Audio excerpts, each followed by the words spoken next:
रजनी, इस बार की डेकोरेशन एकदम हटके होनी चाहिए। मैंने वो बलून आर्क वाले को फोन कर दिया है। वो गोल्डन और ब्लैक थीम रखेगा, बहुत क्लासी लगेगा यार। और हाँ, केक का क्या हुआ? वो बेकरी वर्ल्ड वाला रसमलाई केक ऑर्डर किया कि नहीं? सुदीप को वही पसंद है ना? हाँ भाभी, वो सब डन है। केक शाम को 5 बजे आ जाएगा और कैटरिंग वाले को मैंने बोल दिया है। स्टार्टर्स में पनीर टिक्का, स्प्रिंग रोल्स और मेन कोर्स में पास्ता, चाइनीज और इटालियन। प्रदीप भैया और सुदीप को कॉन्टिनेंटल बहुत पसंद है ना। इस बार का सरप्राइज देखकर वो दोनों पागल ही हो जाएंगे। बस मम्मी जी बीच में कोई। तभी किचन से मालती जी हाथ में पानी का ग्लास लिए बाहर आती है। क्या खिचड़ी पक रही है तुम दोनों देवरानी जेठानी के बीच? सुन रही हूँ मैं। चाइनीज, इटालियन, बाहर का खाना, ये सब कल के लिए हो रहा है क्या? हाँ मम्मी जी, कल सुदीप और प्रदीप का बर्थडे है ना, तो हम सोच रहे थे इस बार एक ग्रैंड पार्टी रखेंगे, सब कुछ एकदम मॉडर्न स्टाइल में। खाना भी बाहर से आएगा ताकि घर में किसी को थकान ना हो। ये सब आजकल के फालतू चौंचले हैं, कोई जरूरत नहीं है बाहर के खाने की। बर्थडे मेरे बेटों का हर बचपन से एक ही नियम है इस घर का, उनके जन्मदिन पर खाना घर में ही बनता है, और वो भी मेरे हाथों से। मैं हर बार की तरह कल पाव भाजी बनाऊंगी अपने हाथों से। क्या पाव भाजी? मम्मी जी प्लीज, वो अब बच्चे नहीं रहे, 30 साल के हो गया, कितना ओल्ड फैशन लगेगा। और फिर वही तेल मसाला, आजकल कोई इतना ऑयली नहीं खाता। हमने मेनू भी फाइनल कर दिया है। अरे मैंने कब कहा कि तुम अपनी सजावट मत करो। गुब्बारे लगाने हैं लगाओ, केक काटना है काटो, मुझे पसंद नहीं है फिर भी चुप हो ना। लेकिन खाने में तो पाव भाजी ही बनेगी। सुदीप और प्रदीप को मेरे हाथ की पाव भाजी कितनी पसंद है तुम दोनों क्या जानो। जब वो स्कूल से आते थे तो बैग फेंकते ही सबसे पहले यही मांगते थे। मैं कल सुबह ही बाजार जाकर ताजी ताजी सब्जियां लाऊंगी, और कैटरिंग वाले को मना कर देना बस। मालती जी फैसला सुनाकर अपने कमरे में चली गई। तब गुंजन ने रजनी से कहा, लो हो गया सत्यानाश, इतनी मेहनत से मेनू प्लान किया था, सब पानी में गया। अब पार्टी में मेहमान क्या खाएंगे? वही घिसी पिटी पाव भाजी। ये मम्मी जी भी ना अपनी जिद के आगे किसी की नहीं सुनती। सही कह रही होती, इन्हें बस अपनी ममता दिखानी है और हमारी सरप्राइज पार्टी स्पॉइल करनी है। मेरे बेटे मेरा खाना, अरे हम क्या दुश्मन है उनके? हम भी तो अपने पतियों के लिए कुछ स्पेशल करना चाहते हैं, पर नहीं, यहाँ तो बस इनका ही राज चलता है। अरे रजनी, मेरा तो मूड ऑफ हो गया। मैं इतना बड़ा सरप्राइज प्लान कर रही थी, सोचा था कैंडल लाइट डिनर जैसा माहौल होगा, थोड़ा रोमांटिक म्यूजिक होगा। अब क्या, पूरे घर में भाजी की महक आएगी। भाभी मुझे तो लगता है मम्मी जी जानबूझकर ऐसा कर रही हैं। उन्हें डर है कि कहीं सुदीप और भैया हमारी पार्टी देखकर ज्यादा इम्प्रेस ना हो जाए। वो चाहती है कि सारी लाइमलाइट उन्हें ही मिले। देखो, माँ ने अपने बुढ़ापे में बच्चों के लिए खाना बनाया। बिल्कुल सही बोल रही है। तू देखना कल क्या होगा। वो जानबूझकर किचन में पसीना बहाएंगी, फिर सुदीप और प्रदीप के सामने कमर पकड़कर बैठ जाएंगी, और फिर वो दोनों पिघल जाएंगे, और हमारा सरप्राइज वो तो डस्टबिन में जाएगा। किसी को याद भी नहीं रहेगा कि हमने कितनी मेहनत से डेकोरेशन की थी। भाभी, अगर मम्मी जी पाव भाजी बना ही ना पाए तो? क्या मतलब? मतलब ये कि पाव भाजी के लिए सबसे जरूरी क्या होता है? मक्खन और देसी घी।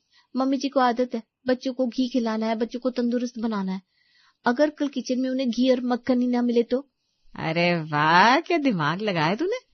अगर सामान ही नहीं होगा तो मजबूरी में उन्हें हमारा किया हुआ खाना ही चलवाना पड़ेगा, फिर ना रहेगा बास, ना बजेगी बांसुरी। गुंजन और रजनी अपने प्लान पर अब बहुत खुश थी। रात हो चुकी थी। सुदीप और प्रदीप ऑफिस से थके हारे लौटे। उन्होंने कपड़े बदले और फ्रेश होकर सीधे डाइनिंग टेबल की बजाय मालती के कमरे की तरफ मुड़ गए। मम्मी सो गई क्या? अरे नहीं बेटा, बस लेटी थी। आ गए तुम लोग? आओ इधर बैठो मेरे पास। आज बहुत देर करती आने में। हाँ मम्मी, कल की मीटिंग की तैयारी चल रही थी ना। आप बताओ तबीयत कैसी है? मैंने सुना आज आपने दोपहर में दवाई नहीं ली। अरे दवाई का क्या है, तुम लोग आ गए, बस यही दवाई है मेरी। आज ना पैरों में बहुत दर्द हो रहा है, लगता है पुराना दर्द फिर उभर आया है। लो मम्मी, मैं मालिश कर देता हूँ।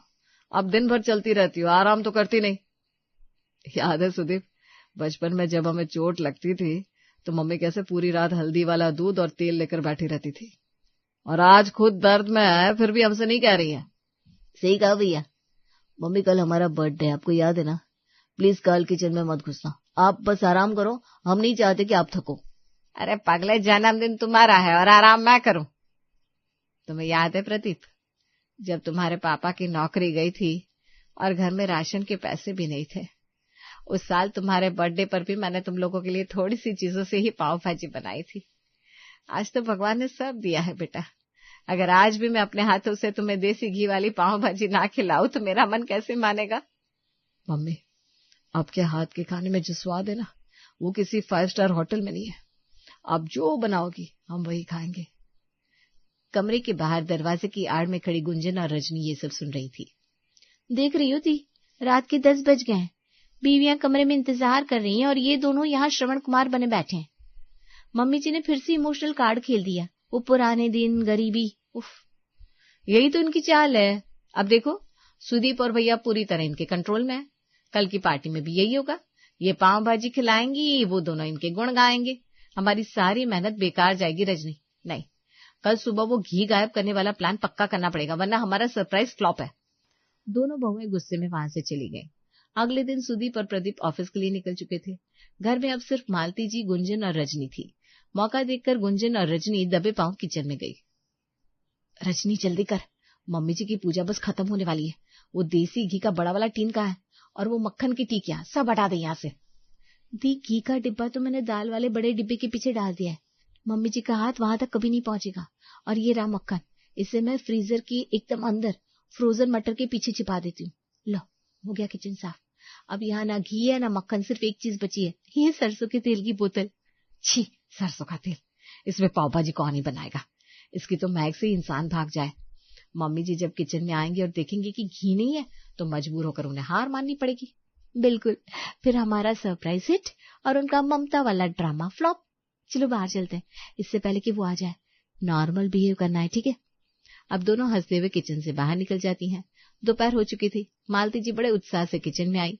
उनके चेहरे पर बेटों के जन्मदिन की चमक थी। उन्होंने कढ़ाई गैस पर रखी और हाथ बढ़ाया घी के डिब्बे के लिए, पर वहां खाली जगह थी। अरे, घी का डिब्बा तो यहीं रखा था, कल कहाँ चला गया? और मक्खन बाजार से कल ही तो सुदीप लाया था, फ्रिज में भी नहीं दिख रहा। मालती जी ने सारी जगह देख लिया, फ्रिज छान मारा पर कुछ नहीं मिला। तब उन्होंने गुंजन और रजनी को आवाज दी। गुंजन, रजनी, जरा इधर आना। दोनों बहुएं दौड़ती हुई आई, चेहरे पर झूठी मासूमियत लिए। क्या हुआ मम्मी जी, सब ठीक तो है? अरे वो देसी घी का डिब्बा नहीं मिल रहा, मक्खन भी गायब है। तुम लोगों ने देखा क्या? मुझे पाव भाजी बनानी है, देर हो रही है। ओ मम्मी जी, वो तो खत्म हो गया था, शायद परसों ही खत्म हुआ था। हमने सोचा था नया मंगा लेंगे, पर बर्थडे की तैयारियों में दिमाग से निकल गया। सॉरी मम्मी जी, अब तो घर में 1 चम्मच भी घी नहीं है। खत्म हो गया? अरे 5 किलो का डिब्बा था, इतनी जल्दी कैसे खत्म हो सकता है?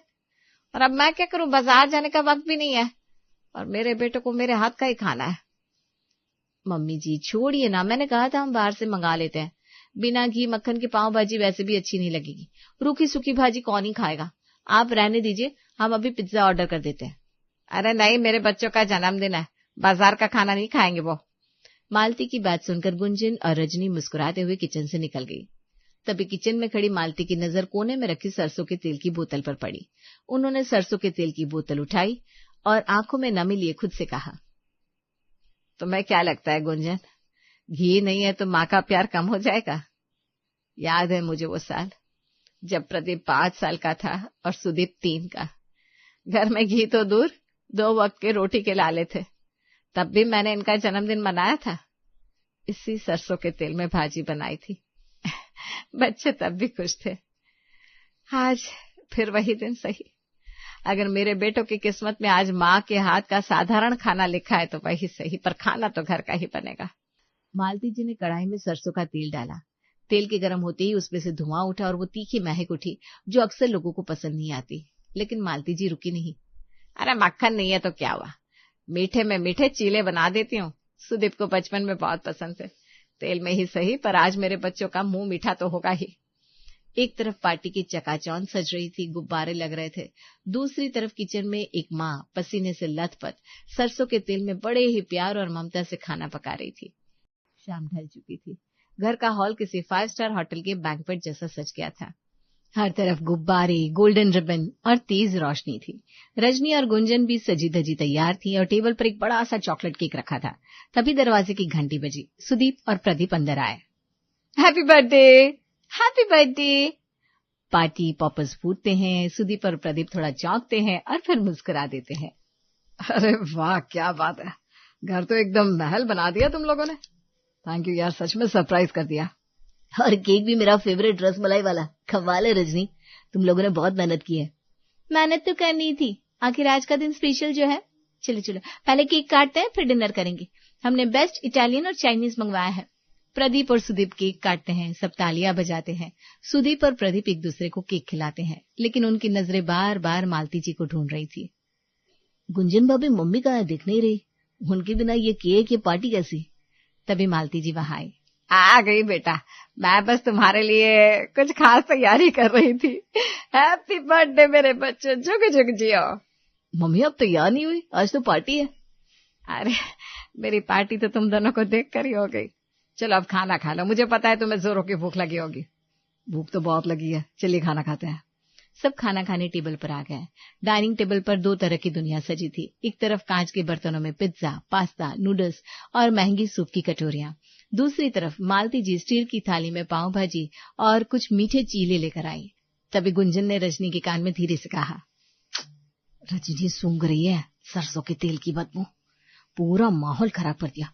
कौन खाएगा ये पीली भाजी, देखो ना रंग भी कितना अजीब आया है।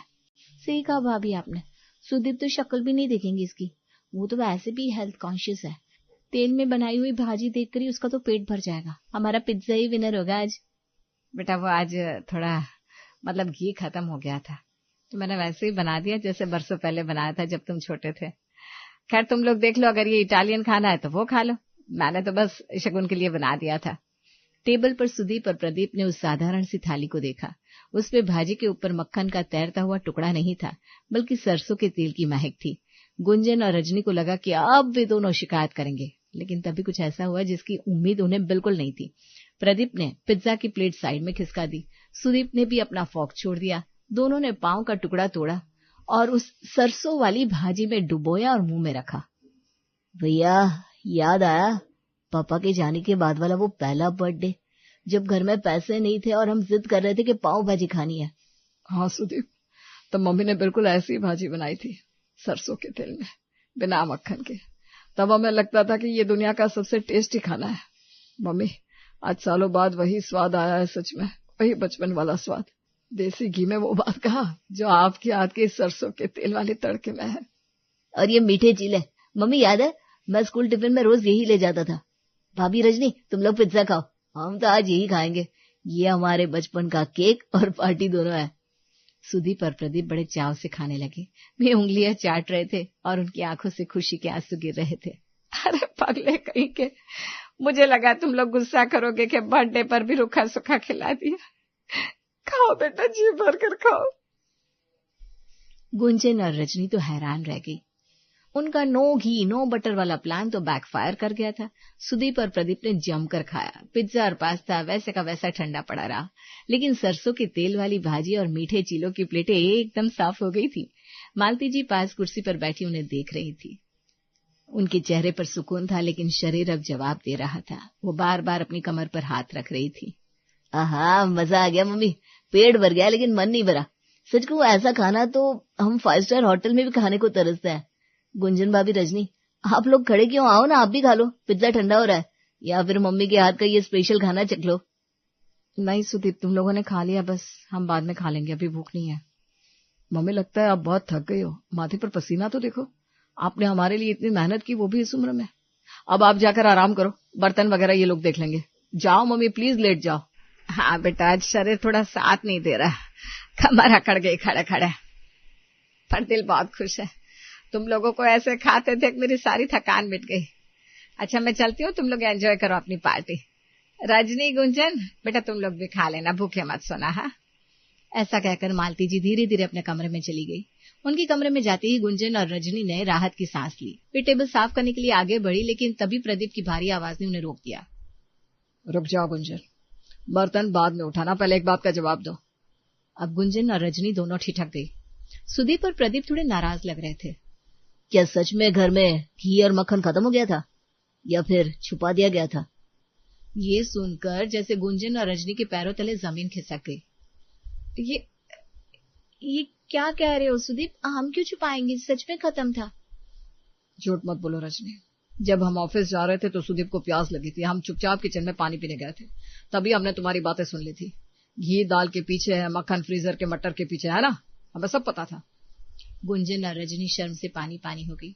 उनसे नजरें नहीं मिलाई जा रही थी।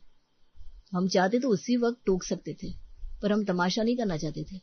हैरानी होती है तुम्हारी सोच पर। तुम लोगों को लगा कि अगर घी नहीं मिलेगा तो मम्मी खाना नहीं बना पाएगी। अरे वो माँ है, उन्होंने सरसों के तेल में इसलिए नहीं बनाया कि उन्हें कोई शौक था, बल्कि इसलिए बनाया क्योंकि उनके पास कोई चारा नहीं था। और उनका बड़प्पन देखो, उन्होंने एक बार भी तुम्हारी शिकायत नहीं की। उन्होंने ये नहीं कहा कि बहुओं ने घी छुपा दिया, उन्होंने चुपचाप उस कड़वे तेल में अपनी ममता घोल दी। देखो गुंजन, तुम दोनों ने हमारे लिए पार्टी प्लान की, थैंक यू, हमें अच्छा लगा, लेकिन मम्मी से कंपटीशन मत करो। माँ की जगह कोई नहीं ले सकता और पत्नी की जगह भी कोई नहीं ले सकता। दोनों अपनी अपनी जगह है। मम्मी को लगता है हम अब भी छोटे बच्चे हैं और तुम्हें लगता है कि हम बड़े हो गए। उनका वो पुराना पाव भाजी वाला प्यार और तुम्हारा ये मॉडर्न सरप्राइज, दोनों साथ भी तो चल सकते थे ना। घी छुपाने की क्या जरूरत थी? सॉरी प्रदीप, हमसे गलती हो गई। हमें लगा मम्मी जी सारी क्रेडिट ले जाएंगी, हम जलन में अंधे हो गए थे। हम ऐसा नहीं करना चाहिए था। मम्मी जी ने हमारे बुरे बर्ताव के बाद भी हमें खाने के लिए पूछा। हम बहुत बुरे हैं। सॉरी सुदीप, हम अभी जाकर मम्मी जी से माफी मांगते हैं। नहीं, अभी नहीं, वो सो रहे हैं, उन्हें आराम करने दो। अगर सच में पछतावा है तो कल सुबह उठकर उनके लिए वही वाली चाय बनाना जो वो पसंद करती है। और याद रखना, घर प्यार से चलता है, राजनीति से नहीं। गुंजन और रजनी ने आंसू पोंछे और हामी भरी। उन्हें आज अपनी गलती का गहरा एहसास हो चुका था। उस रात डाइनिंग टेबल पर रखे ठंडे पिज्जा और पास्ता ने भी एक सबक सिखा दिया कि रिश्तों की गर्माहट महंगी चीज से नहीं बल्कि नीयत से आती है। सरसों के तेल की वो महक अब उस घर के लिए कड़वाहट नहीं बल्कि एक मीठी याद बन गई थी।